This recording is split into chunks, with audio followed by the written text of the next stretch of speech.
Morning on this nice balmy June day. Yesterday we were spraying Milestone by hand with a backpack sprayer because there's a lot of diversity out here. I didn't just want to do this overwhelming sweep with Milestone. We have sprayed Milestone before, but didn't lose a lot. But it was one of those things like, well, how long is this going to soil for? Is this going to be a residual? How strong residuals are going to be? How's it going to affect my native annuals? So I kind of want to show you some comparisons. So this trefoil that's wilting right now, it's starting to wilt, and it was just starting to put seed pods on, which I think is a really vulnerable time to spray anything. They're putting seed pods, all the energy is going to seed pods. So I only did 2 ounces per backpack fill up because the label shows 20 to 100 gallons per acre. You can do, I think it was 5, 7, or 14 ounces. So I did a 4-gallon backpack sprayer. So like, well, 10 gallons would be 3.5. Half of that would be like 1.75. So let's just do 2 ounces, keep it simple. And it's starting to work. This was sprayed yesterday afternoon in the shade and a little bit of a breeze. Actually, today's windier than other stuff. But I really want to show you, we sprayed around this goldenrod, and this goldenrod's totally fine. The ragweed is smoked, but that's okay. Let's walk through here. This coreopsis looks like it's done. This coneflower is doing really good. This Birdsfoot tick trefoil is doing good. This coreopsis over here is doing well. Let's continue to walk. And it does look, there's some, this is a really rough experiment, and I don't really want to make the thing, but I'll be honest with you, like, this trefoil is so annoying because this was a really nice prairie.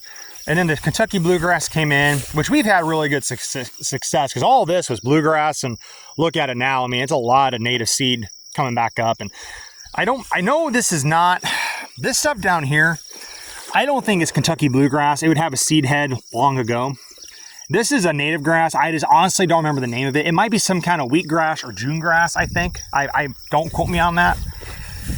But they would have seeded out by now. Like over here, side oats gamma. You can talk about the side oats on here. Let's get a better image of that. So that's kind of what side oats is. I'm really thinking about doing a growing season burn next year as an experiment, but it's getting really, it's the short native grass mix in here. So, it's exactly what I ordered, but, I'm hoping that we can do a growing season burn because we're going to drill an Ada mix this fall. We'll do a burn next summer. I'm curious how the mix will handle that, but a lot of that stuff's been dormant for about a year or two anyway. So we'll see what happens. Anyway, back to the trefoil. So goldenrod, this spot may have not gotten sprayed. This one definitely got sprayed. I know a lot of this in here did. Let's see what else looks like. Kind of tell it looks a little sick. Over here is what I was really concerned about. Look how beautiful that is.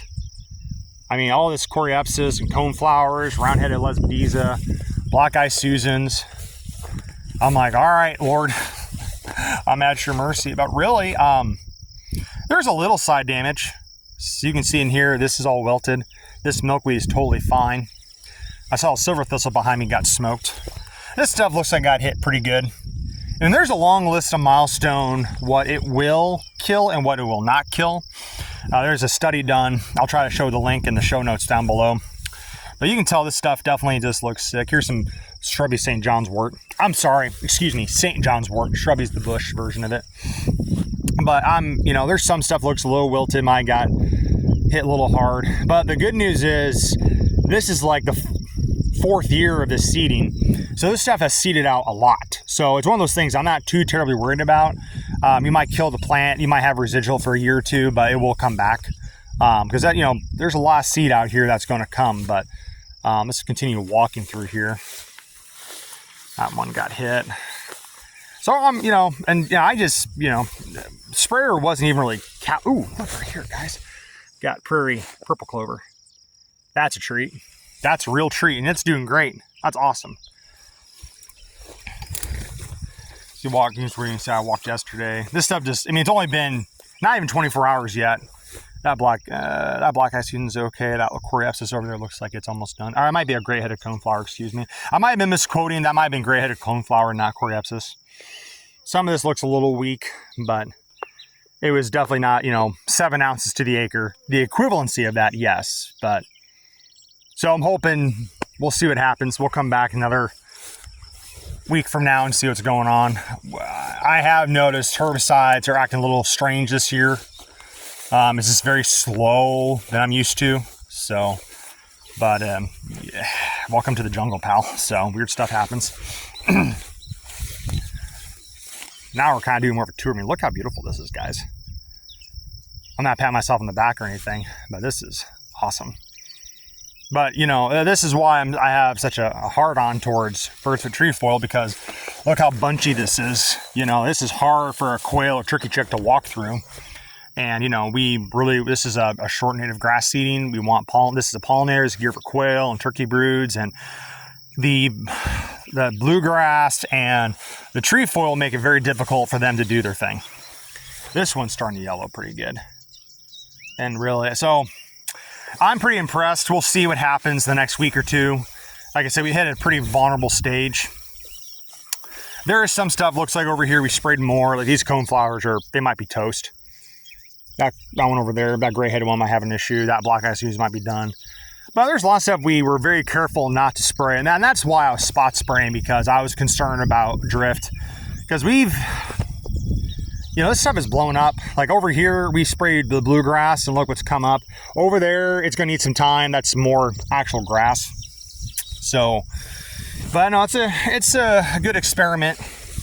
And I'm drilling this 8 of hate, and I really don't want to just spray Milestone willy-nilly, because there's a lot in that mix that it will leave alone. It has tolerance to Milestone, and there's quite a bit in that mix that it will not come up. And that 8 of hate mix is expensive. And this is the only reason I'm drilling it, because I got a nice little cost share incentive to do it. So, and it's good. I mean, it's good if it comes up. Well, it will come up, but if we can manage the trefoil and the bluegrass, we'll have a really cool, diverse native seeding going on. This all looks sick to me. I know we hit this really hard. You can see my tracks from yesterday. And we did have a blue dye in there. This stuff might be smoked, but there's a lot. We haven't had a whole lot of losses, thank God. So I know we got this area pretty good. I can kind of still see some dye left over. There's our sunflower plot. It's doing pretty well. And this is the area I've struggled with for like 3 years, the native seedings, and I didn't even fertilize this, and look how well it's doing. Thanks, God. I'm grateful. So I'm just gonna walk through here real quick and then we'll stop. I gotta get to work here pretty soon. I got a mowing job to do today. Yep, so all this stuff's starting to wilt.